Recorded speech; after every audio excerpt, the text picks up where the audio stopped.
July 23, 1944, 2:47 a.m. Moscow time, deep inside the concrete bunkers beneath the Kremlin.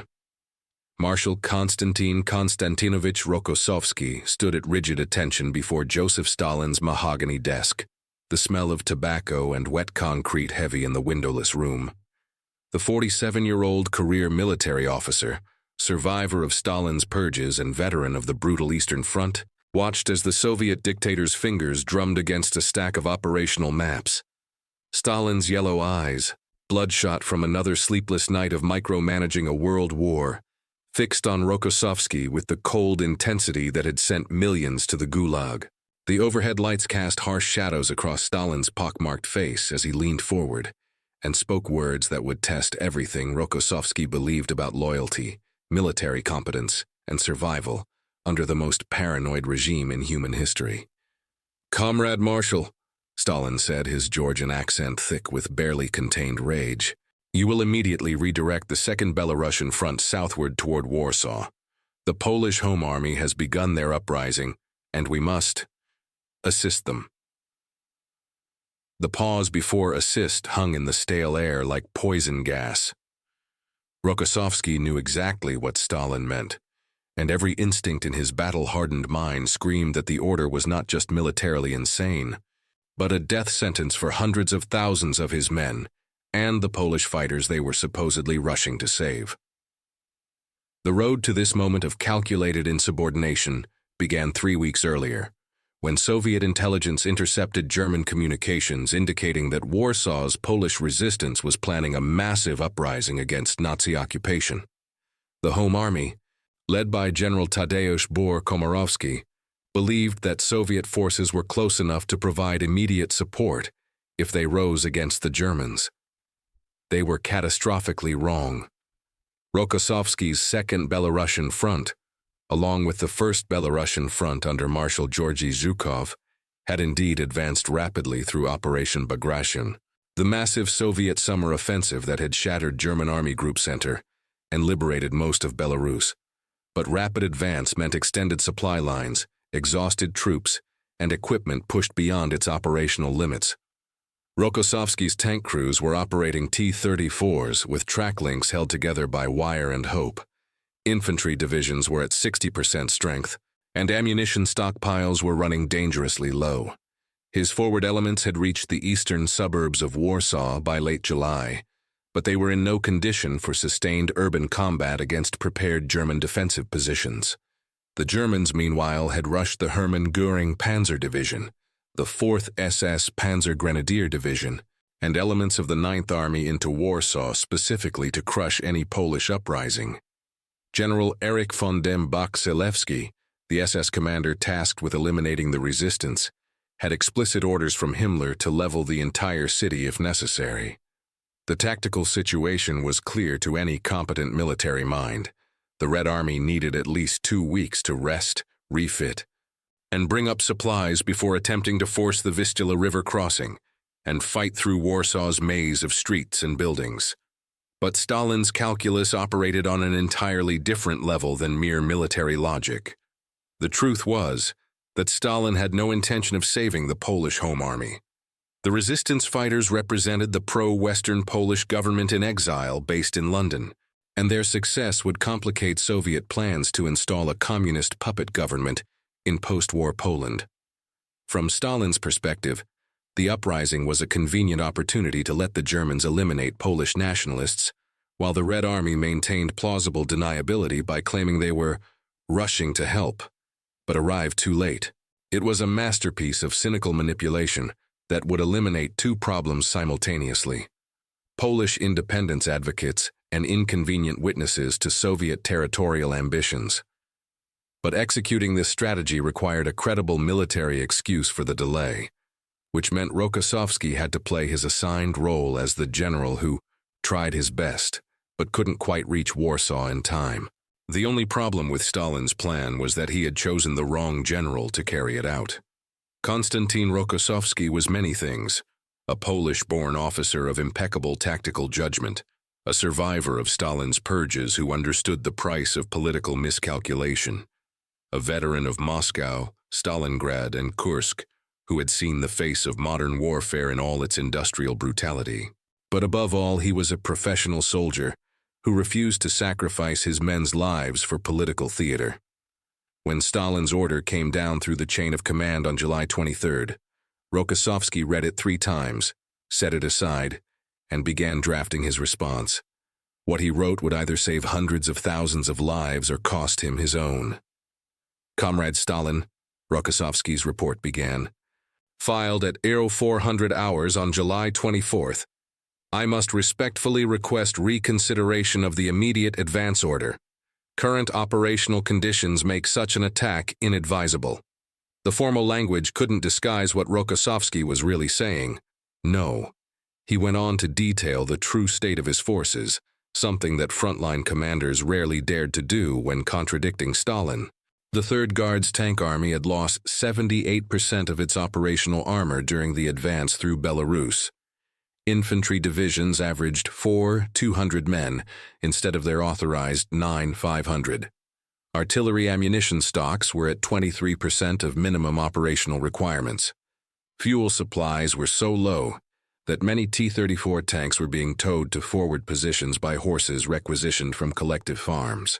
Medical units were overwhelmed with casualties from the sustained combat of Operation Bagration, and soldiers were collapsing from exhaustion during routine marches. Most critically, the 4 major bridges across the Narew River that his forces would need to approach Warsaw were either destroyed or under concentrated German artillery fire. An immediate assault would result in piecemeal deployment of units that would be destroyed individually as they attempted to cross without proper support. Rokossovsky concluded his report with the alternative proposal that revealed his true military genius. Allow 48 hours for reconnaissance in force to determine German strength in Warsaw. Use that time to bring up ammunition and fuel, then launch a coordinated assault with proper artillery preparation and air support. It was a plan that might actually succeed in liberating Warsaw while preserving Soviet lives. It was also a plan that would save the Polish Home Army, which made it completely unacceptable to Stalin. The phone call came at 6:30 a.m., jerking Rokossovsky from his first sleep in 36 hours. Stalin's voice, transmitted through crackling field telephone lines, was deceptively calm. Comrade Marshal, perhaps you did not understand the urgency of the situation in Warsaw. The Polish workers are fighting for their lives against fascist oppression. Every hour of delay costs revolutionary blood. Rokossovsky, standing in his command bunker, with maps of German defensive positions spread across wooden tables, chose his words with the precision of a surgeon. Comrade Stalin, I understand the political importance of Warsaw, but I also understand that attacking with insufficient preparation will result in military failure and massive casualties among the forces you have entrusted to my command. The Germans have concentrated significant armor in the city. Our current ammunition levels would support perhaps 6 hours of sustained combat. If we attack now, we will be repulsed, and the Polish fighters will die anyway when the Germans concentrate their full attention on crushing the uprising. The silence that followed lasted 17 seconds. Rokossovsky counted each one, knowing his military career and possibly his life hung in the balance. When Stalin finally spoke, his voice carried the cold fury that had preceded some of the bloodiest purges in Soviet history. Marshal Rokossovsky, are you suggesting that the workers of Warsaw should wait for your convenience? Are you placing the operational comfort of your forces above the liberation of oppressed peoples? It was a trap dressed in ideological language. Any answer Rokossovsky gave could be twisted into evidence of political unreliability, the first step toward a show trial and execution. Instead of answering Stalin's question directly, Rokossovsky did something unprecedented.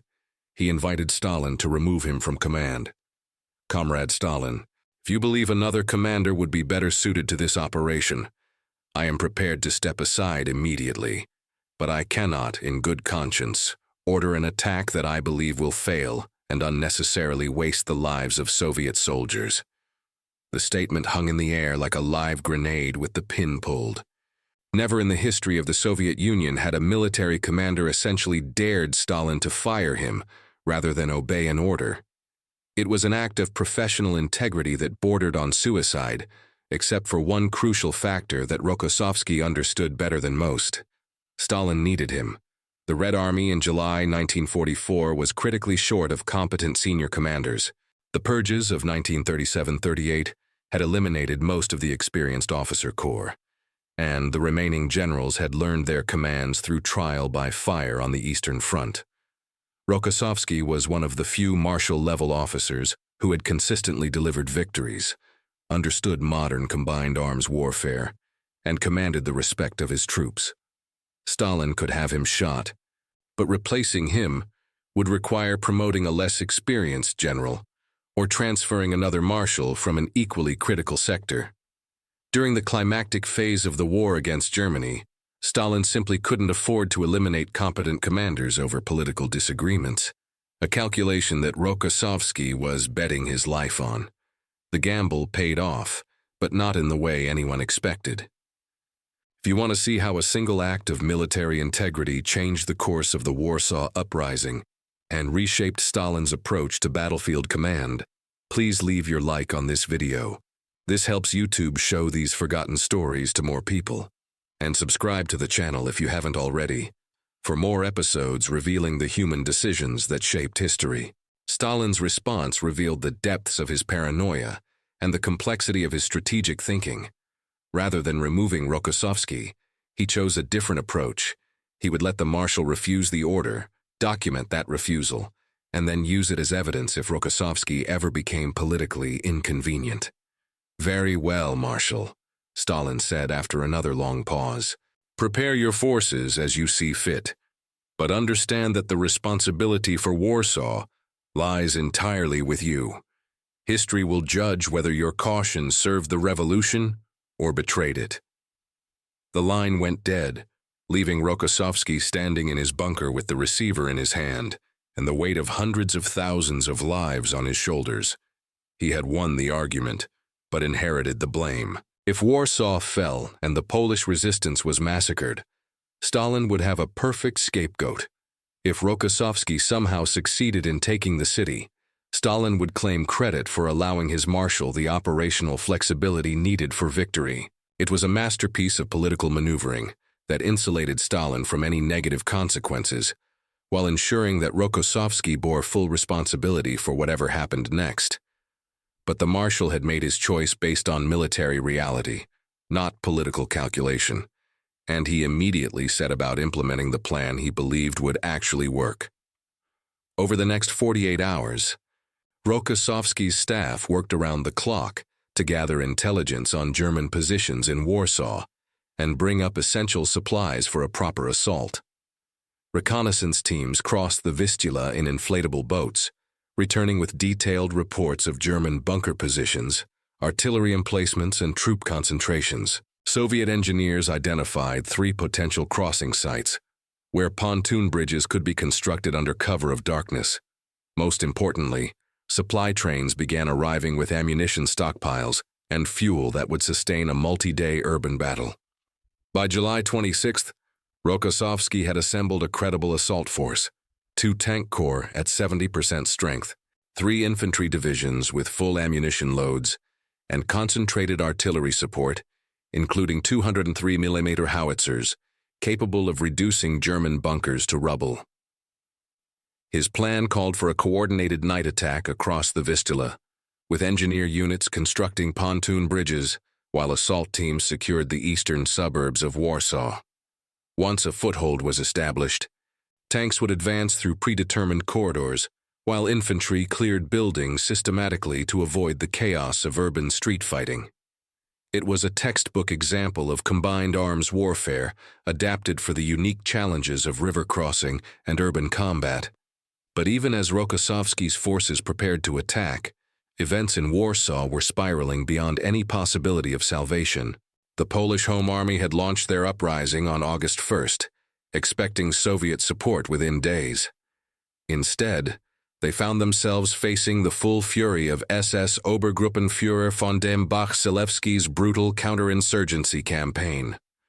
The Germans brought flamethrowers, demolition charges, and artillery into the city, systematically destroying entire blocks to eliminate resistance positions. Polish fighters, armed with weapons dropped by British aircraft and captured German equipment, fought with desperate courage in the sewers and ruins of their capital city. But courage couldn't overcome the fundamental mathematics of the situation. The Germans had tanks, artillery, and unlimited ammunition, while the Poles had rifles and grenades. Every day of delay meant thousands more civilian deaths and the systematic destruction of Warsaw's cultural heritage. By the time Rokossovsky finally launched his attack on July 28th, the tactical situation had already shifted decisively against the Polish resistance. His forces succeeded in establishing several bridgeheads across the Vistula and advanced into the eastern suburbs of Warsaw, engaging German positions in fierce urban combat. But the delay, caused by Stalin's impossible order and Rokossovsky's refusal to obey it, had given the Germans time to reinforce their positions and begin the systematic elimination of the uprising. The very delay that saved Soviet lives condemned the Polish fighters to death, creating a moral complexity that would haunt Rokossovsky for the rest of his life. How many of you have a grandfather, father, or uncle who served in World War II and faced impossible orders from superior officers? These stories of moral courage under extreme pressure are disappearing from memory. Leave a comment now saying simply, integrity over orders. When you comment, you're not just honoring the difficult choices made by military leaders. You're preserving the memory of moments when individual conscience clashed with institutional authority. These decisions shaped the course of the war and reveal the human cost of political manipulation during humanity's darkest conflict. The tactical results of Rokossovsky's modified assault were exactly what his professional judgment had predicted. Soviet forces, properly supplied and coordinated, successfully forced the Vistula crossing and established substantial footholds in the eastern districts of Warsaw. The 8th Guards Army, spearheaded by experienced urban warfare specialists, cleared German positions systematically and advanced several kilometers into the city, despite fierce resistance. Tank support, coordinated with artillery fire from the east bank of the river, proved effective in reducing German strongpoints that would have been impregnable to infantry assault alone. Within 5 days of launching the operation, Rokossovsky's forces had secured the Praga district and established fire control over several bridges leading to central Warsaw. German losses were substantial. The Hermann Göring division lost 60% of its operational armor, and SS units reported casualty rates exceeding 40% in some companies. From a purely military perspective, the assault was a textbook example of competent operational planning and execution. But military success couldn't change the fundamental political reality that doomed the Polish resistance from the beginning. By the time Soviet forces reached positions where they could potentially support the uprising, the Germans had already crushed organized resistance in most districts of Warsaw. The Polish Home Army, after nearly a month of brutal urban combat without external support, had been reduced to isolated pockets of fighters holding ruins and rubble. German counterinsurgency tactics had evolved into systematic genocide. Entire city blocks were evacuated and demolished. Civilians were executed en masse as suspected resistance supporters, and the cultural heart of Polish civilization was being methodically erased. SS reports from this period, captured after the war, reveal the scope of the destruction. Over 200 Hohenzollern civilians killed, 85% of the city's buildings destroyed or damaged, and the complete elimination of Warsaw's Jewish population. The uprising that began with hopes of liberation had become a massive killing field, where Polish patriots died fighting for a city that was being reduced to ashes around them. When Soviet forces finally linked up with surviving resistance fighters on September 12th, they found fewer than 2,000 armed Poles still capable of combat, along with tens of thousands of civilians hiding in cellars and ruins. The Warsaw Uprising had become exactly what Stalin intended, a tragedy that eliminated Polish independence advocates while providing political cover for Soviet territorial ambitions.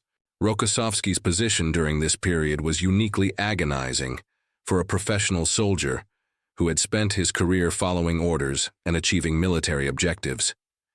His tactical competence had saved thousands of Soviet lives by preventing a disastrous premature assault. His forces had ultimately succeeded in taking their assigned objectives and eliminating German resistance in eastern Warsaw. By every traditional measure of military success, his campaign had been exemplary. But he also understood that his refusal to follow Stalin's original order had contributed to the timing that allowed the German suppression of the uprising. The moral calculus was impossibly complex. Obeying Stalin's order would have resulted in massive Soviet casualties and military failure, but it might have provided just enough distraction to allow more Polish fighters to survive. Disobeying the order saved his soldiers, but condemned Polish civilians to additional weeks of German atrocities. It was the kind of impossible choice that defined leadership during the totalitarian warfare of World War II, where military, political, and moral considerations created ethical dilemmas with no clear solutions. Rokossovsky's private writings from this period, discovered in Soviet archives after the fall of communism, reveal a man tormented by the consequences of doing what he believed was professionally correct, while serving a regime that valued political objectives above human life. The German perspective on Rokossovsky's delayed assault provides additional insight into how the Marshal's decision affected the overall strategic situation. Wehrmacht intelligence reports from August 1944 noted the unusual pause in Soviet operations around Warsaw and initially interpreted it as evidence of supply problems or troop exhaustion.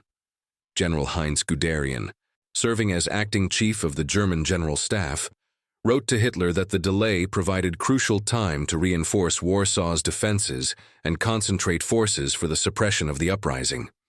German military analysts correctly assessed that immediate Soviet assault would have faced significant tactical challenges, but might have succeeded through sheer momentum and the element of surprise. The delay allowed German commanders to position their most experienced urban warfare specialists in key positions, pre-register artillery on likely Soviet crossing sites, and establish the systematic elimination program that crushed Polish resistance. From the German perspective, Rokossovsky's professional competence had inadvertently provided them with the time needed to turn Warsaw into a killing field. SS operational reports credit the Soviet delay with enabling the complete suppression of the uprising, noting that immediate attack would have forced German troops to divide their attention between fighting the Red Army and eliminating Polish resistance. The strategic irony was devastating. Rokossovsky's competence as a military commander served German political objectives more effectively than Soviet ones. The final phase of the Warsaw operations revealed the full complexity of Rokossovsky's position within the Soviet military and political hierarchy. When his forces finally secured the city in mid-September, they found a devastated landscape that bore no resemblance to the Warsaw that had existed before the uprising. Entire districts had been reduced to rubble by German demolition teams, cultural landmarks had been systematically destroyed, and the civilian population had been either killed or deported to concentration camps. Soviet photographers and film crews, directed by political officers, documented the destruction as evidence of German atrocities while carefully omitting any reference to the timing of Soviet intervention. Rokossovsky was required to participate in staged ceremonies, honoring the heroic Polish resistance and pledging Soviet support for Polish independence. Ceremonies that were filmed for propaganda purposes, while Polish communist officials prepared to establish Soviet control over the devastated country.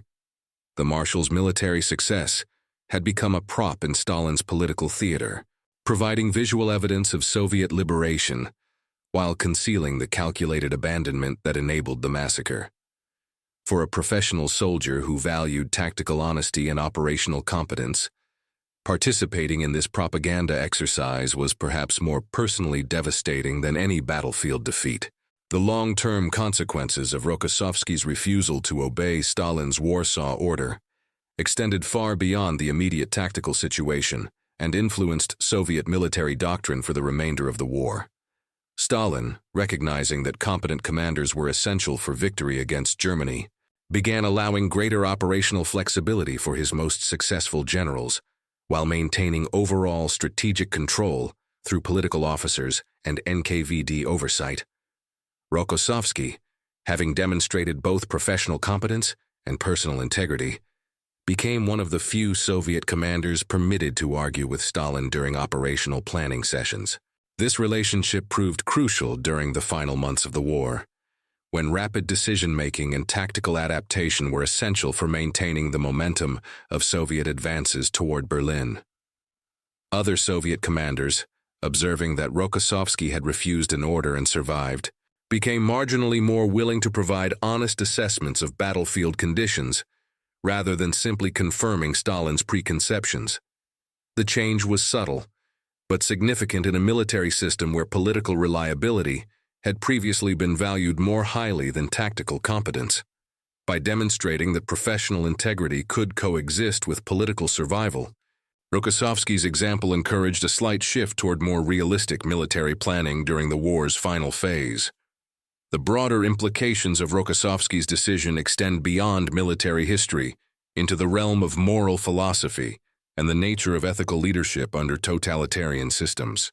His choice to refuse an order that would have sacrificed his soldiers' lives for political objectives represents one of the rare instances during World War II when individual conscience successfully challenged institutional authority within the Soviet system. The fact that he survived this challenge and continued to serve effectively demonstrates that even the most brutal dictatorships occasionally create space for moral courage when practical considerations outweigh ideological imperatives. However, the tragic consequences for Polish civilians also illustrate the moral complexity of resistance within totalitarian systems, where refusing to participate in one injustice can inadvertently enable another. Rokossovsky's legacy is therefore complicated. He was simultaneously a model of professional integrity who saved thousands of Soviet lives and a participant in a broader strategic plan that condemned Polish independence advocates to death. This moral ambiguity reflects the impossible ethical positions created by totalitarian warfare, where individual actors must make decisions within systems designed to eliminate individual moral agency. After the war ended in May 1945, Rokossovsky's career trajectory reflected both the benefits and costs of his wartime integrity. Stalin, recognizing his military competence but remaining suspicious of his independence, appointed him as the Minister of Defense for the Polish People's Republic in 1949. The appointment was simultaneously a promotion and a form of exile, placing Rokossovsky in charge of establishing Soviet control over the very country where his delayed intervention had enabled the Warsaw Massacre. The irony was characteristic of Stalin's approach to personnel management. Competent officials were rewarded with positions that required them to implement the very policies they had previously resisted. Rokossovsky served in Poland until 1956, overseeing the suppression of anti-communist resistance, while privately advocating for more moderate policies toward Polish nationalism. His reports to Moscow during this period reveal a continued tension between his professional competence and the political requirements of his position. He successfully organized the Polish military as an effective Soviet satellite force, while quietly protecting Polish officers who had served with the Western Allies during the war. When the Hungarian Revolution erupted in 1956, Rokossovsky was recalled to Moscow and resumed his role as a senior Soviet military commander, participating in the planning for potential intervention, while carefully avoiding direct involvement in operations against civilian populations. Rokossovsky's personal reflections on the Warsaw Decision were recorded in memoirs and interviews conducted during the 1960s, after Stalin's death had created space for more honest historical analysis within the Soviet Union. He consistently maintained that his refusal to launch an immediate assault had been based purely on military considerations, and that any political implications were beyond his authority as a field commander. However, his private correspondence reveals a more complex understanding of the moral dimensions of his decision. In a letter to his daughter, written in 1967, he acknowledged that professional soldiers operating within totalitarian systems face inevitable conflicts between military effectiveness and human cost. He wrote that the Warsaw Decision represented the moment when he fully understood that military competence could not be separated from political consequences.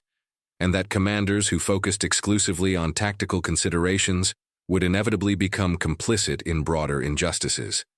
This recognition haunted his later career and influenced his advocacy for more restrained military policies during the Cold War period.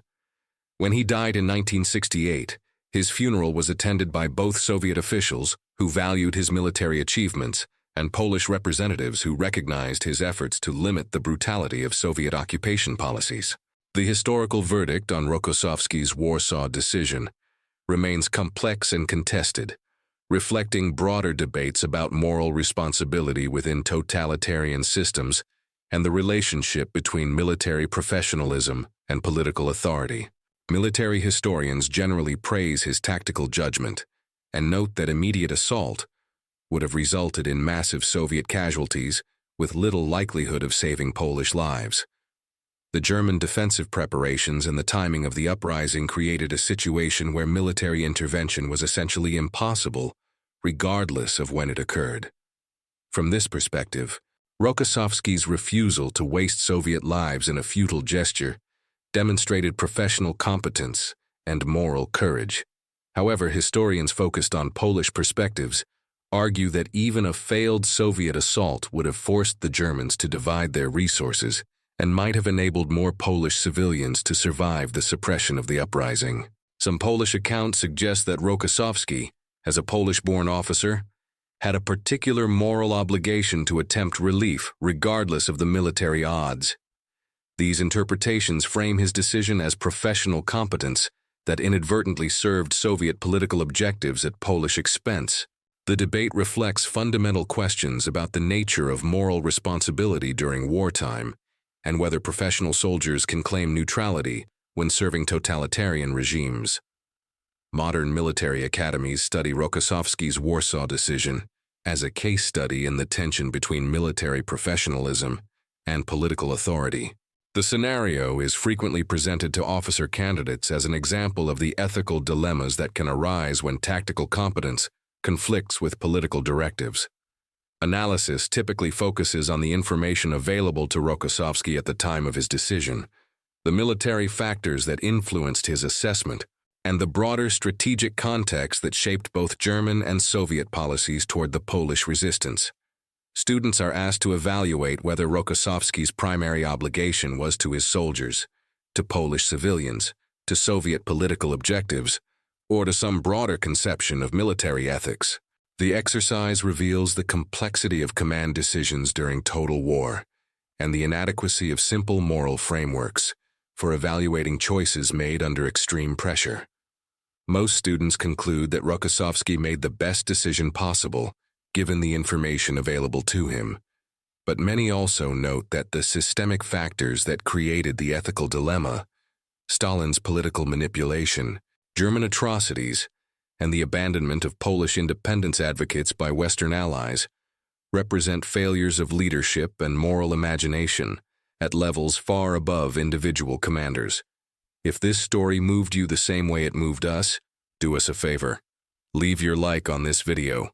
Each like tells YouTube to show this story to more people. Subscribe to the channel and turn on notifications. We're rescuing forgotten stories from dusty archives every day. Stories about generals who chose conscience over career, soldiers who defied impossible orders, commanders who saved lives through professional courage, real people, real moral complexity. Leave a comment now and tell us where you're watching from. United States, United Kingdom, Poland, Russia, Germany, Canada. Our community spans the entire globe. You're not just a viewer. You're part of keeping these memories alive. Tell us your location. Tell us if someone in your family served during World War II. Just tell us you're here. Thank you for watching, and thank you for ensuring that Marshal Konstantin Rokossovsky's impossible choice isn't forgotten in silence. These men faced decisions that had no right answers, and you're helping to preserve the complexity of their moral courage for future generations who will face their own impossible choices.